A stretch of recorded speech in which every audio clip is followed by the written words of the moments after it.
সে সরফ খান হোক কিংবা সোলেমান খান হোক, ঠিক আছে, তুমি সঠিকভাবে তুমি ইমেল করতে পারবে।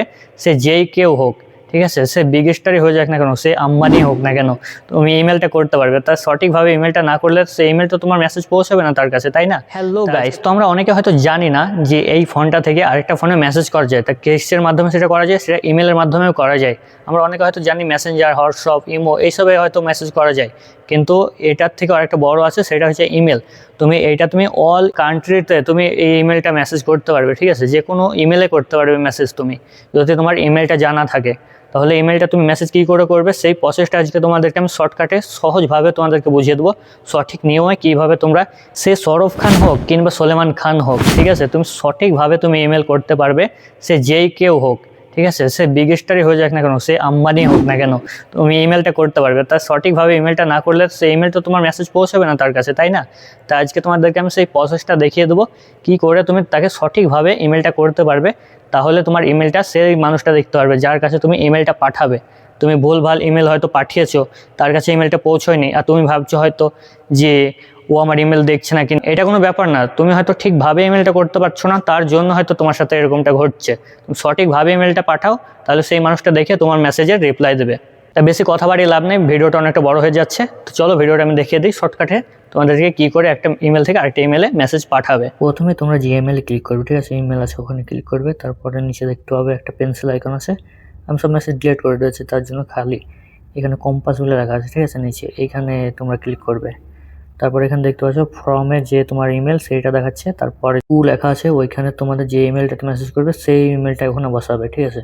তারপর নিচের দিকে দেখবে এখানে সাবজেক্ট লেখা আছে, সাবজেক্টের জায়গাতে ওইখানে কি বিষয় নিয়ে কথা বলতে চাও সেই ব্যাপার কিংবা সেই কথাটাকে ওইখানে লিখবে। আমি হাই লিখে একটা ছোট্ট করে তোমাদেরকে বোঝানোর জন্য লিখলাম। এখানে আমি একটা যে এই জায়গাটা আছে না, এখানে তোমরা অনেক কিছু লিখতে পারো। আমি এখানে হ্যালো হ্যালো কেমন আছো এইভাবে লিখলাম, ঠিক আছে। এইটা আমি ছোট্ট করে তোমাদেরকে বোঝানোর উদাহরণ দিয়ে আমি বোঝানোর জন্য এটা আমি ছোট্ট করে লিখলাম। অপরে দেখতে পাচ্ছ কোনাতে ওই গোল মতন, ওইটাতে ক্লিক করবে। ওইটা ক্লিক করার পরে ওখান থেকে দেখবে ফটো অপশান, ওখানে ফটো পাঠানো যাবে, ভিডিও ডিভাইস সব রকম পাঠানো যাবে, ঠিক আছে। আমি ফটোতে ক্লিক করি। তারপরে এখান থেকে একটা ফটো সিলেক্ট করে নেবো। ফটোটা সিলেক্ট করে নেওয়ার পরে এখান থেকে আমি সেন্ডে ক্লিক করব, ঠিক আছে। তো আমি একটা ফটো সিলেক্ট করি, এখানে দেখি একটা ফটো তোমাদেরকে দেখানোর জন্য এই ফটোটা আমি সিলেক্ট করলাম। এখানে দেখতে পাচ্ছ ফটোটা আমি সিলেক্ট করে নিয়েছি, ঠিক আছে। তার পাশে দেখতে হবে একটা ত্রিভুজের মতন একটা অপশান আছে, ওইটাতে ক্লিক করলে সেন্ড হয়ে যাবে মেসেজ। এই মেসেজটা আমরা পাঠিয়েছি না, সেই মেসেজটা তাহলে তুমি কোথা থেকে দেখতে হবে যে আমি মেসেজটা সেন্ড করেছি সেই মেসেজটা। ওপরে দেখতে পাচ্ছ তিনটে দাগ, ওইখানে ক্লিক করবে, ঠিক আছে। ওইখানে ক্লিক করলে তোমরা নিচের দিকে আসবে একটু, তারপরে এখানে সেন্ড বলে অপশান আছে নিচে, এইখানে ক্লিক করবে। এখানে ক্লিক করলে দেখতে হবে তোমরা সেন্ড করেছো সেইটা মেসেজ তোমাদেরকে এখানে দেখাচ্ছে। যে ইমেলটাতে মেসেজটা করেছিলাম সেইখানে কেমন দেখাচ্ছে সেইটা দেখাবো, চলো। এই দেখো সেই ইমেলটা আমি এলাম, এখন দেখতে পাচ্ছ এইভাবে আমাদের ইমেলটাতে মেসেজ শো করছে, ঠিক আছে। এখানে ক্লিক করার পর বুঝতে পারবে, দেখতে পাবে তোমরা কিভাবে ইমেলটা দেখাচ্ছে। এই দেখো নিচে দেখতে পাচ্ছ হ্যালো কেমন আছো, এটা আমি সব থেকে নিচে লিখেছিলাম, সাবজেক্টে কিন্তু ওটা বসাইনি। তারপর এখানে রিপ্লাই, এটা আমি ওইটা বসাইনি। তোমরা অনেক সময় ভুল করে ফেলো, সাবজেক্টে সব কিছু লিখে দাও, ঠিক আছে, তারপর নিচে কিছু লেখো না। তার জন্য তার কাছে ইমেল তো যায় কিন্তু ফাঁকা, কিছু দেখতে পায় না সে।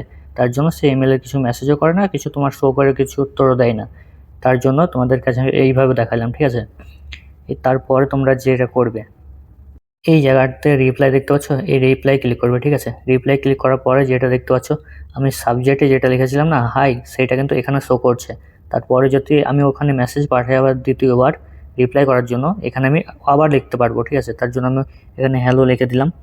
এটা লিখে আমি তাকে তারপরে আবার মেসেজটা সেন্ড করার জন্য আমাকে ওই কোনাতে ক্লিক করতে হবে। কোনাতে ক্লিক করার পরে দেখতে হবে মেসেজটা আমি সেন্ড করে দিলাম ওই ইমেলটাতেই রিপ্লাই করার জন্য। এখন এই মেসেজটা সেন্ড হওয়ার পরে তোমাকে আমি দেখাবো সেইখানে গিয়ে কেমন দেখাচ্ছে মেসেজ।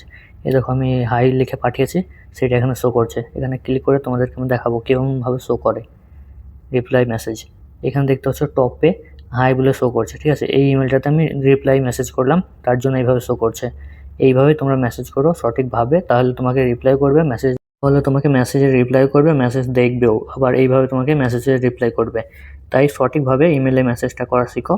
অনেকেই হয়তো আমরা জানি না কীভাবে মেসেজে রিপ্লাই করে, ইমেল করে। অনেক মানুষের, অনেক ডাক্তারে কিংবা অনেক জায়গাতে, অনেক বড় বড় কোম্পানিতে আমাদেরকে বলে না সময় ক্ষেত্রে যে তোমরা ইমেল করো, আমার ইমেলে ইমেল করো, বলে না। আমরা হয়তো জানি না, তার জন্য আমরা ইমেল করতে পারি না। তাই আমি সঠিকভাবে আজকে তোমাদেরকে দেখিয়ে দিলাম। সাবজেক্টে সব কিছু হয়তো তোমরা লিখে দাও সাবজেক্টের ভিতরেই, ওইভাবে ইমেল করলে তোমারটা সঠিকভাবে দেখতে পাবে না। তোমরা নিচেরটাতে লেখার চেষ্টা করো ইমেলটা, আর সাবজেক্টে যে বিষয় নিয়ে তুমি কথা বলতে চাও সেইটা সাবজেক্টে লেখো। তাহলে তোমরা সঠিকভাবে বুঝে গেলে কীভাবে ইমেল করতে হয়, কীভাবে কী প্রসেস, এগুলো তোমাদেরকে আমি সঠিকভাবে বুঝিয়ে দিলাম। চ্যানেলে যদি তুমি নতুন হয়ে থাকো তো চ্যানেলটা সাবস্ক্রাইব করে নিও, আর পাশে থাকা বেল আইকন বাটন ওইটাও দাবিয়ে দিও, যাতে আমার ভিডিও তোমার কাছে খুব দ্রুত পৌঁছে যায়। সবাই সুস্থ থেকো, ভালো থেকো, আর আমার ভিডিওগুলো দেখতে থাকো। আসসালামু আলাইকুম রহমতুল্লাহি ওয়া বারাকাতুহু। সৃষ্টিকর্তার উপর থেকে তোমাদের সবার ওপর রহমত বর্ষিত হোক।